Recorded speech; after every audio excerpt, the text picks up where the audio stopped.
Mother's laughter filled the dining room before I even stepped in. The table shimmered with crystal glasses and silver forks. Lan stood near the window, her red dress glowing under the light.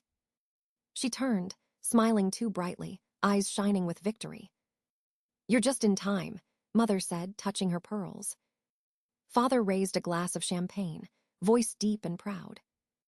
"To new beginnings," he announced. "To Lan's future." Everyone clinked their glasses. I forced a smile, the bubbles sharp on my tongue.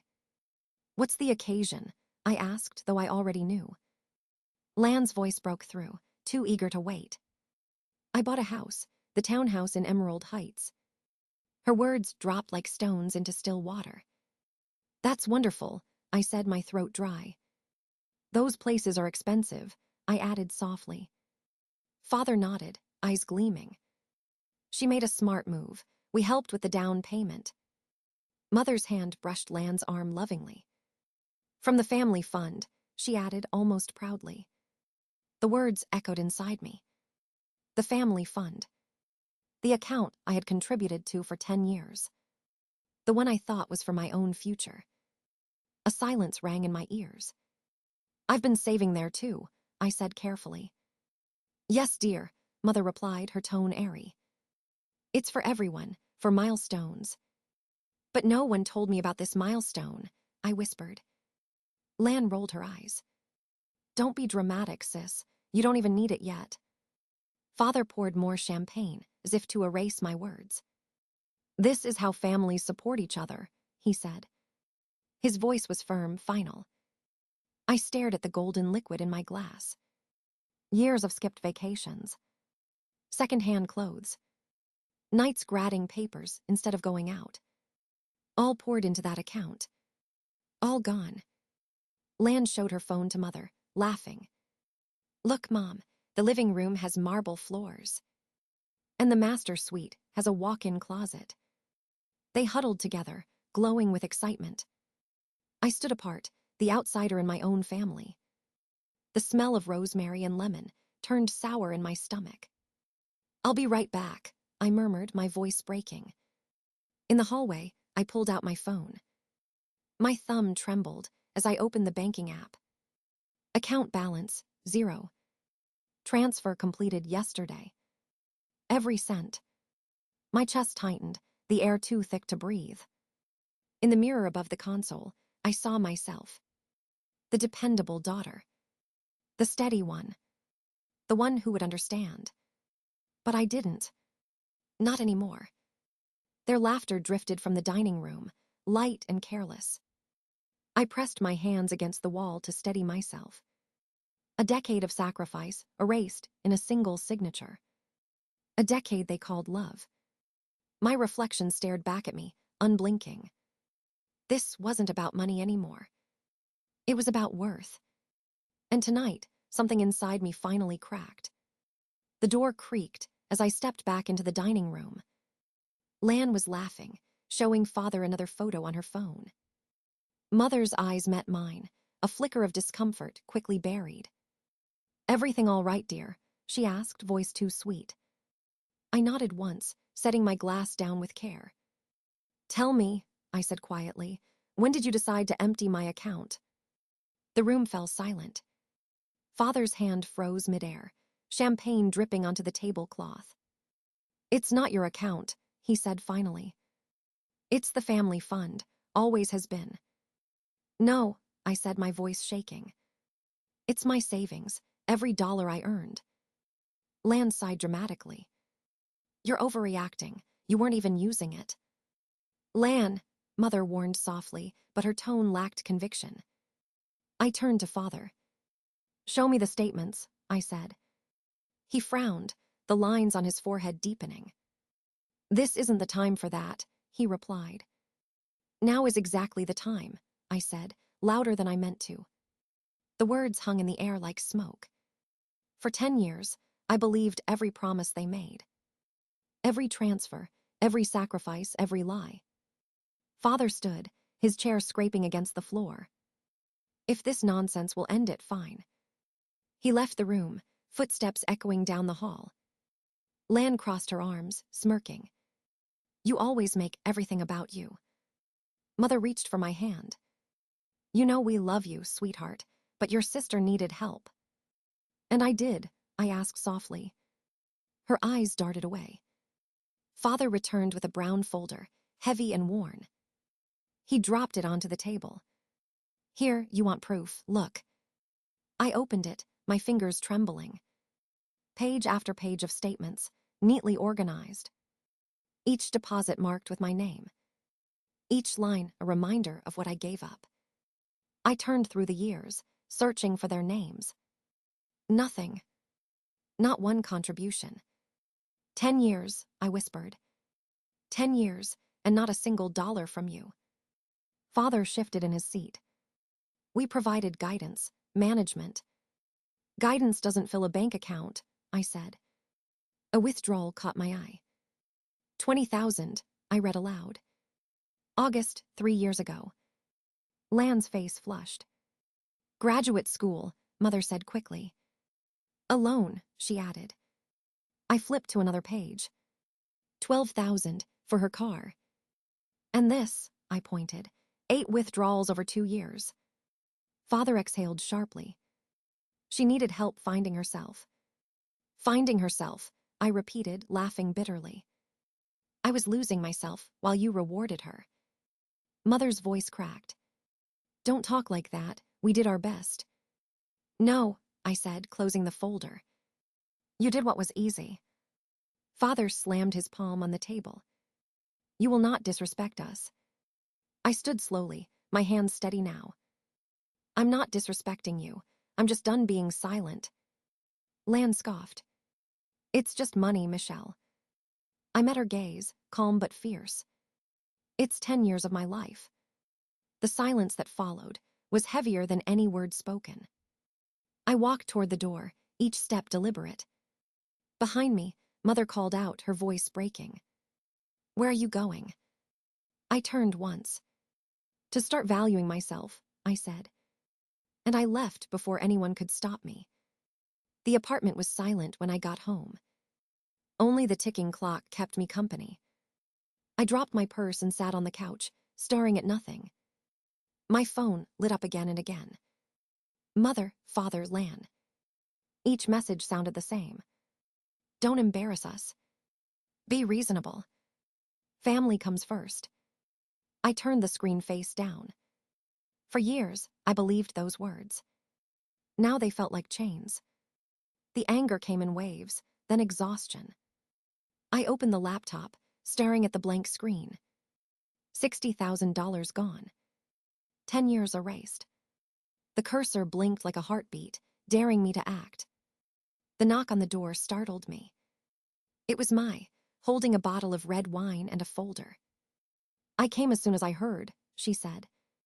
She poured 2 glasses without asking. You look terrible. I laughed softly. Thanks. She slid the folder across the table. Your parents took money from a joint account, right? I nodded, my voice barely audible. They say it was the family fund. Mai's tone hardened.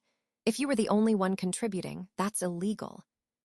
The word hit me like a slap. Illegal. She nodded again.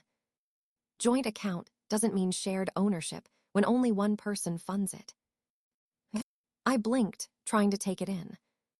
I can't sue my family, I whispered. You can protect yourself, she said firmly. They crossed a line. I stared at the folder. Inside were printed pages about financial rights, signatures, and consent. Cold, factual words for something that had torn me apart. Mai leaned forward, eyes steady. They didn't just take your money, they took your trust. Her words sank deep. I thought of every responsible one comment. Every time I was told to be patient. Every time Lan got a gift while I got advice. I've spent my life making things easier for them, I said. And they've spent theirs taking it for granted, she replied. We sat in silence, the wine untouched. Outside, rain started to fall, soft against the windows. What if I lose them? I whispered. Mai met my gaze. Maybe you already did, Maybe you're finding yourself instead. The words lodged in my chest, heavy and true.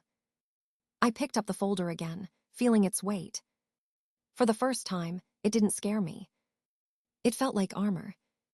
The next morning, I called the law firm I worked for. A man named Mr. High agreed to meet me. His calm voice steadied something inside me. When we hung up, I looked around my small apartment. It was cluttered, imperfect, but mine. I brewed coffee, opened the curtains, and watched the gray sky clear. For years, I'd lived to be the good daughter. The quiet one. The dependable one. Now, I was ready to be something else. Someone who didn't apologize for wanting justice. Someone who finally said, enough. And this time I meant it. The law office smelled like paper and quiet resolve. Mr. High greeted me with a calm smile. He looked like someone who had seen too many families fall apart. I handed him the folder my helped me prepare. He read in silence, flipping through each statement carefully. When he finally looked up, his eyes were kind but firm. "This isn't a family trust," he said. "It's your account, your money, your name." I felt my throat tighten. But their names were on it too. "That doesn't change ownership," he replied. "If you were the only contributor, the law is clear." The words hit like sunlight through clouds. I'd been waiting for someone to say it out loud. He adjusted his glasses, voice steady. "You can file a civil claim or request restitution." I hesitated. "They're my parents." He nodded slowly. "That makes it painful, not impossible." I stared at my hands. 10 years of hard work had built those calluses. 10 years of being careful, polite, obedient. And this was the result. "I don't want revenge," I said. "I just want what's right." "That's a good place to start," he replied. He drafted a letter before I left. One addressed to the bank, disputing the transaction. Another to my parents, stating my legal claim. When he slid them across the table, my hands shook. I signed both, the pen heavy but certain. As I left, the afternoon sun cut sharp lines across the pavement. The world looked the same, yet everything had shifted. That evening, I stayed late at school, straightening my classroom. Children's drawings filled the walls, bright, honest, fearless.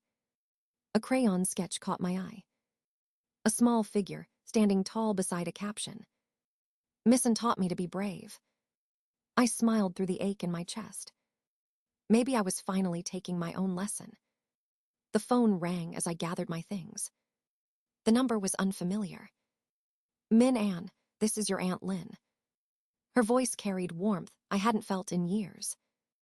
"I heard what happened," she said gently. "Your father did the same to me once."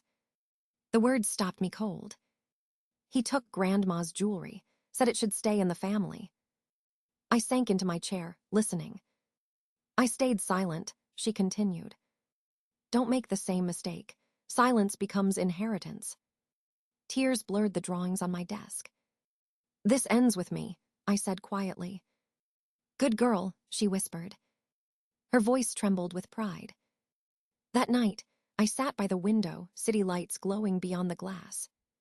For years, I'd believed loyalty meant obedience. Now I knew it could mean courage. I wrote one sentence in my journal before bed. "They took my savings, but they won't take my voice." And when I closed the notebook, I felt lighter than I had in years. The letter reached them 3 days later. By morning, my phone was a storm of missed calls. Mother's voice messages came first, pleading. "Please don't do this, we can talk." Then father's, colder, clipped with anger. "You're humiliating this family." Land's text followed, sharp and careless. "You're ruining my life for some stupid money." I didn't reply. The silence was my answer. That afternoon, Mr. High called. "They've agreed to meet," he said. The meeting was set for Friday. I barely slept the night before. At the office, the conference room gleamed with polished wood. Mr. High sat beside me, calm as a statue. Across the table, My parents and Lan avoided my eyes. Father's jaw was tight, his hands clenched together. Mother twisted her pearls until the string creaked.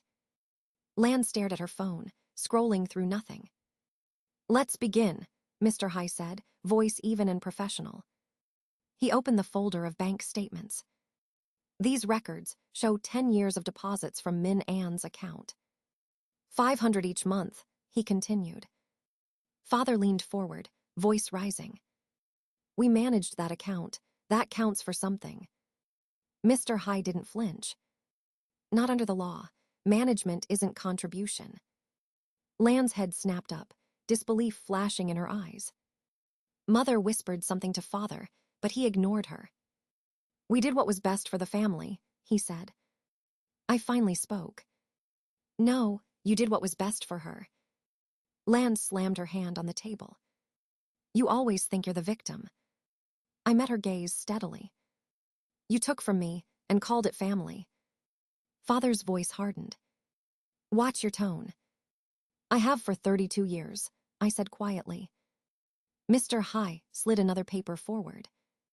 "This document outlines restitution with interest," he explained. Father scoffed. "You expect us to pay our own daughter." I looked at him, steady. "I expect you to respect her." Silence filled the room. Lan crossed her arms. "You're just jealous because I'm happy." I almost laughed. Happy on someone else's sacrifice. Mother's eyes filled with tears. "You're tearing us apart." "No," I said. "You already did when you emptied that account." The ticking clock grew louder than any voice. Father finally exhaled, the fight leaving his face. He picked up the pen, hesitated, then signed. Mother followed, her signature graceful but trembling. Lan stood abruptly, chair scraping against the floor. "This is ridiculous." She stormed out, slamming the door. The papers lay between us like a quiet verdict. Mr. High gathered them, tucking them into his folder. "The transfer will process within 24 hours, he said. I thanked him softly. Father looked at me one last time. "I hope you're satisfied." "I'm not," I replied. "But I'm finally free." When I walked out of that building, the air felt new. For the first time, I didn't feel like someone's daughter. I felt like myself. The check arrived the next afternoon. $62,000 and some change. 10 years of my life, printed in black ink. I stared at it for a long time before breathing again. Mr. High called to confirm the transfer was complete. "Congratulations," he said. "You stood your ground." I thanked him, though gratitude felt too small. That evening, I walked through a quiet neighborhood. A small cottage caught my eye on Maple Street. Yellow paint faded by time, but sunlight danced on the windows. The agent smiled when I asked to see inside. 2 bedrooms, creaking floors, a kitchen that needed work. But there was warmth in the air, something gentle. I could see myself here. A life built from honesty, not obligation. I signed the papers 2 weeks later. The first thing I did was plant flowers by the porch. Their roots settled where mine finally could. The mornings smelled like earth and peace. Sometimes I woke expecting to hear my mother's voice. It never came, only birds and wind through the trees. I donated $5,000 to the school scholarship fund. A gift from the girl who once believed giving meant losing. I visited often, bringing laughter and groceries. "You did it," she said one evening, smiling. "You got your life back." "I think I'm just starting it," I replied. Days turned to months. The house changed slowly, quietly. Walls repainted, shelves filled with books and small joys. A photo of me and Aunt Lynn sat on the mantel. She helped me plant a garden one bright morning. "Your grandmother would love this," she said. She always believed gardens heal old wounds. I smiled, feeling that truth bloom inside me. A year passed before my mother appeared at the gate. Her dress was simple, her face older, softer. "Your flowers are beautiful," she said, voice trembling. I nodded, Would you like to come in? She hesitated, eyes shining with things unsaid. I didn't bring anything, she whispered. It's all right, I told her. She stepped into the garden, careful, unsure.